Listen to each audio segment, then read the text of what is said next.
జై చిరంజీవ మెగాస్టార్ అన్నయ్యకు జై.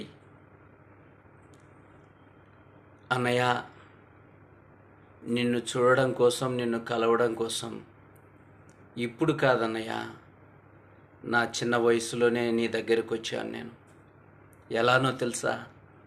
1998 సంవత్సరంలో నిన్ను కలవడం కోసం, కేవలం నిన్ను చూడడం కోసం, కలవడం కోసం 1998 సంవత్సరంలో ఒక ప్రొడ్యూసర్ దగ్గరగా ఆఫీస్ బాయ్గా జాయిన్ అయ్యాను. ఎవరో ఆ ప్రొడ్యూసర్ తెలుసా అన్నయ్య? Pratap art productions K Raghava sir. ఆయన దగ్గర నేను జాయిన్ అయ్యాను. ఎన్నోసార్లు నీ ఇంటి దగ్గరకు వచ్చి పడిగాపులు కాసి నేను వెనక్కి వచ్చాను, నేను చూడలేక, కలవలేక.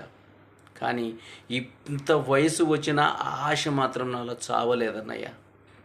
ఆశ మాత్రం నాలో చావలేదు. ఎందుకంటే కేవలం నేను చూడాలి, నీతో మాట్లాడాలి, నేను కలవాలనే ఉద్దేశమే నన్ను ఎన్ని రోజులు ఇలా ఉంచింది.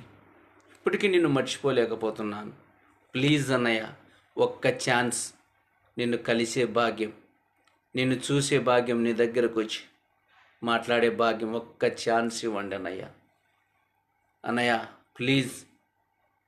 ఎంతోమంది సోషల్ మీడియాలో మీ దగ్గరకు వస్తున్నారు, అందరినీ మీరు దీవిస్తున్నారు, అందరికీ మీ దగ్గర పిలిపించుకొని మాట్లాడుతున్నారు. ఒక్కసారి నా గురించి ఆలోచించండి.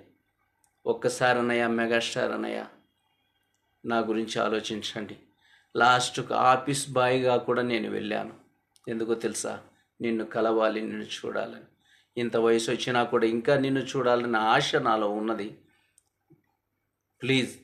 అలాగే ఫ్రెండ్స్, ఇది అన్నయ్య వరకు చేరే వరకు షేర్ చేయండి ప్లీజ్. ఒక వ్యక్తి నిన్ను కలవాలని చిన్నతనం నుంచి నిన్ను తన గుండెల్లో ఆరాధిస్తూ ఉన్నాడు. ఈరోజు సోషల్ మీడియా ద్వారా బయటకు వచ్చాడని ఒక్క మెసేజ్ షేర్ చేయండి అన్నయ్య దగ్గరికి వెళ్ళి. జై చిరంజీవ.